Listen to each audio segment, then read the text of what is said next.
কম বন্ধু বাংলাদেশে থাকে, তারা পরিচিত, হয়তো আমাদের এই আবহাওয়ায় আমরা যোগাযোগ ঠিকঠাক হচ্ছে না, কিন্তু সে একটা সমস্যা আছে। সেই সমস্যা, এখন তার গাড়িটা ডিস্টার্ব রয়েছে, একটা কিছু লাগবে চেনের জন্য।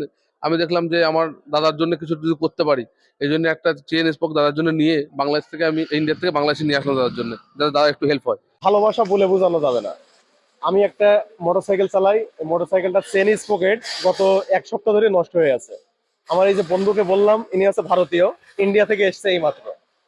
উনি বললো যে কোনো সমস্যা নেই, তোমার জন্য আমি গাড়ির চেন স্পকেট নিয়ে বাংলাদেশে চলে আসছি। আমার এই বন্ধু আজকে কিন্তু এই যে মোটরসাইকেলের যে চেন স্পকেটটা নিয়ে ইন্ডিয়া থেকে ইন্ডিয়া থেকে বাংলাদেশে চলে এসেছে। আমরা এখন আন্তর্জাতিক প্যাসেঞ্জার টার্মিনালে দাঁড়ায় আছি। আচ্ছা বন্ধু, বলো যে তুমি এই যে আমার কথা শুনে এই যে তুমি এই যে নিয়ে আসলে, এটা আসলে কি কারণে নিয়ে আসলে?